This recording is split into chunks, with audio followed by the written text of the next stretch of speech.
Soy Romina De Luca y esto es Saquen una hoja, un análisis socialista a los problemas de la educación. Hoy vamos a hablar de la educación a distancia, lo que equivale a pensar qué y cómo estamos educando en tiempos de pandemia. Quédense que ya arranca.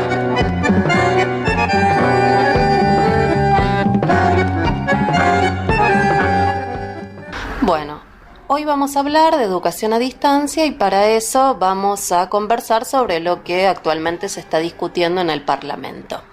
Ustedes saben que la semana pasada se dio media sanción a la modificación del artículo 109 de la Ley Nacional de Educación. El artículo 109 originalmente establecía que la educación a distancia solo es posible para los alumnos mayores de 18 años o en contextos rurales para los alumnos del secundario superior, es decir, del ciclo orientado. La modificación que se votó, que fusionó 4 proyectos, establece que excepcionalmente, por convocatoria del Ministerio de Educación, se habilite la educación a distancia para menores de 18 años siempre y cuando se produzcan determinadas causales. Por ejemplo, epidemia, catástrofe, pandemia o, dicen, razones de fuerza mayor. Sobre lo que me quería concentrar, que pensáramos, es sobre el rol de la izquierda en el proceso de discusión del proyecto. Por un lado, la izquierda dijo rechazar el proyecto, aunque sin embargo presentó su propio dictamen por minoría que también establece la modificación del artículo 109. Lo que es interesante es que lo que la izquierda dice que no se puede hacer en universidad, que es educación a distancia, excepcionalmente considera que para menores de 18 años sí puede hacerse.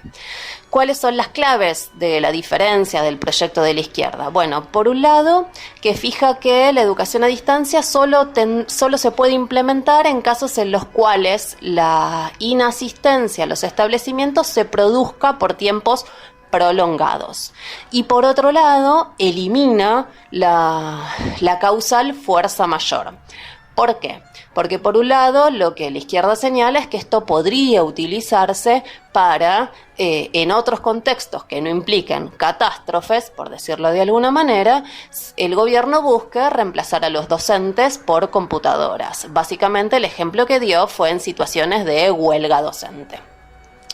Es interesante porque, ambos proyectos establecen que establecida la educación a distancia, el Estado debe dotar a los alumnos y a los docentes de las herramientas necesarias para llevar adelante ese proceso. Obviamente, desde que arrancó la pandemia esto no se ha cumplido, pero parece que esto fuera harina de otro costal. Lo que sí me parece interesante para pensar tiene que ver con lo siguiente, ¿no?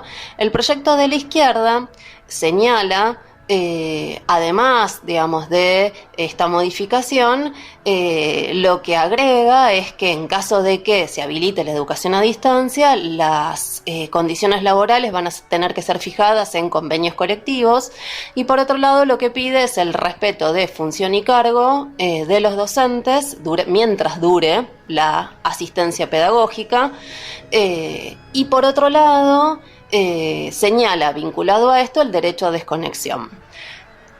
Es interesante porque, en general, la posición de la izquierda ha sido entender que estamos frente a que esta modificación implica una amenaza. Una amenaza, por un lado, de esto que señalaba antes, es decir, de que se utilicen causales vinculadas a los derechos de los docentes o los reclamos de los docentes en huelga para que los docentes sean reemplazados por computadoras, eso por un lado. Y por otro lado, el otro aspecto que tiende a señalar es que se habilitan posibles negocios entre el gobierno y las multinacionales, que sería lo que está encubriendo esta modificación del artículo 109. En definitiva, apela a su caballito de batallas histórico que tiene que ver con el fantasma de la privatización, ¿no? Por un lado, estas ideas conspirativas de nos buscan reemplazar y por otro lado, la contracara de ese proceso sería el negocio en marcha que se establece entre el gobierno y las multinacionales. Pero lo cierto es que cuando uno se pone a pensar o empieza a analizar, digamos, este proceso, esta mirada de la izquierda supone que si los burgueses pudieran, reemplazarían a los docentes por máquinas en todo el mundo. Y el problema es que esto no se condice con la realidad. En ningún lugar del mundo los docentes fueron reemplazados por computadoras en la educación de masas. Existe la educación a distancia para posgrados o para procesos educativos individuales, por ejemplo, de idiomas, pero en realidad el mismo proceso de trabajo en las escuelas es absolutamente manual. El docente, como trabajador intelectual, despliega su experticia que implica, por un lado, conocimientos y contenidos, y esto es importante porque remite al contenido político del trabajo de los docentes, pero también pone en juego no solo los contenidos, sino también generar las interacciones necesarias para que esos contenidos sean aprendidos por los alumnos y, no menos importante, la disciplina necesaria para que el alumno se predisponga a aprender. Ni hablemos de la maquinaria moralizante, disciplinadora y nacionalista que es la escuela en la cotidianeidad escolar. Los alumnos experimentan las jerarquías, el respeto a los rituales patrióticos que apuntalan la falsa ciudadanía, etc. En la escuela, la computadora es apenas una herramienta que auxilia el proceso de trabajo del docente, ¿no? Y digo, este aspecto en el cual el docente combina contenidos, conocimientos, las interacciones necesarias para el proceso educativo y también la disciplina necesaria para aprender, lo experimentan todos los padres hoy en la pandemia cuando se han convertido en guardianes de sus hijos mientras realizan las clases a distancia, ¿no? Evitando distracciones y también apuntalando la adquisición de contenidos. Es la naturaleza misma del proceso de trabajo docente el que hace que le resulte más barato a la burguesía para garantizar la educación, ¿sí?, el concentrar alumnos y docentes en las escuelas, ¿sí?, del gasto que implicaría licenciar a madre-padre para que apuntalen en su domicilio el proceso de educación a distancia, ¿no? El entender que esta naturaleza refuta esta mirada conspirativa que suele tener la izquierda es un punto de partida necesario. Por otro lado, esta idea de que estamos sembrando un antecedente para que nos reemplacen en las huelgas, lo cierto es que implica tener poca confianza en nuestra propia organización sindical. Pero por otro lado, el otro aspecto que me parece importante es abandonar la posición de ser una izquierda responsable. En otro proyecto, la izquierda está pidiendo por la designación de los cargos de los suplentes que no fueron designados por la suspensión de los actos públicos. Aclara que esto no le generaría mayores erogaciones al Estado en tanto y en cuanto esas designaciones ocurren normalmente en el sistema educativo.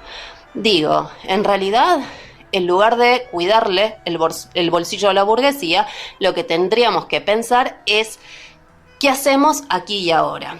Y en este punto, ¿sí?, la izquierda se fusiona con las iniciativas del kirchner-albertismo, ¿sí?, que convence a los docentes de que hoy lo único que podemos hacer es acompañamiento pedagógico, ¿no? Por eso el proyecto no va más allá. Le quita la palabra fuerza mayor, agrega prolongados y en realidad, digamos, establece la misma modificación. Es un avance que piense que, bueno, que el docente no puede estar trabajando 24 horas, pero lo que yo necesito es en realidad pensar cómo reconfiguro el aula. ¿Y por qué digo esto? Porque efectivamente, desde que se inició la pandemia, ¿sí?, los docentes estamos trabajando más horas. ¿Por qué? Porque estamos, ¿sí?, cubriendo funciones que implican el teletrabajo, que es elaborar mayor cantidad de recursos, interactuamos con los alumnos por distintas plataformas, corregimos en distintos formatos, o sea, nuestro tiempo de trabajo se ha extendido ferozmente porque las demandas de nuestros alumnos en esta etapa son mayores.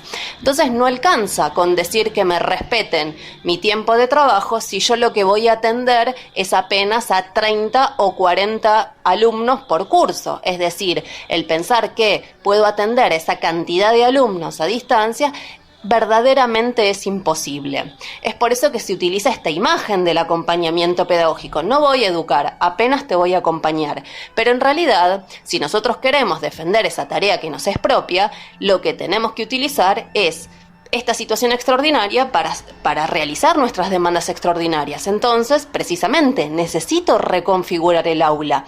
¿Cuántos alumnos es posible atender en este contexto, aun si tengo todas las herramientas, que eso está muy bien, ¿sí? Para generar un proceso educativo? Entonces, tal vez necesito aulas con 10 alumnos. Y lo digo porque también cuando se levante la suspensión, lo más probable es que asistamos a un sistema dual. El ministerio ya lo estuvo anticipando. Esto quiere decir que se va a combinar la virtualidad con la presencialidad. Entonces, es aquí y ahora cuando necesitamos repensar ¿qué aula es posible para realizar un proceso educativo de verdad? Por otro lado, ¿sí?, en contextos de encierro y de pandemia, sabemos que con el aislamiento los problemas de violencia intrafamiliar, los problemas psicológicos, la desatención de los alumnos ha aumentado. Por eso necesitamos que cada escuela cuente con equipos de orientación, con personal especializado en cantidad adecuada. No alcanzan 3, con suerte psicopedagogos, psicólogos y trabajadores sociales en una escuela. Necesito más porque necesito atender esas necesidades nuevas que se generan por el encierro y que van a pervivir durante el sistema dual.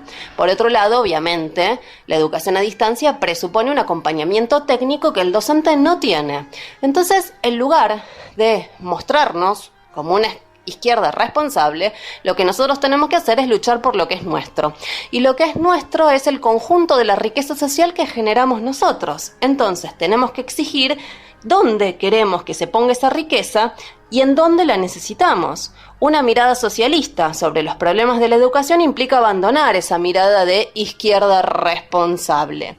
Porque si estamos dispuestos, en definitiva, a poner de pie un nuevo mundo, más vale que empecemos a pensar aquí y ahora cómo acondicionamos el proceso pedagógico para no acompañar, sino para educar. Porque en esto se juega la cultura y, en definitiva, la vida de la clase obrera que defiende la educación. Nosotros tenemos que estar en esa trinchera. Bueno, Gustavo, la próxima te tomo prueba, así que prepárate. Sigan escuchando la radio Vivido Equivocada porque lo demás es silencio.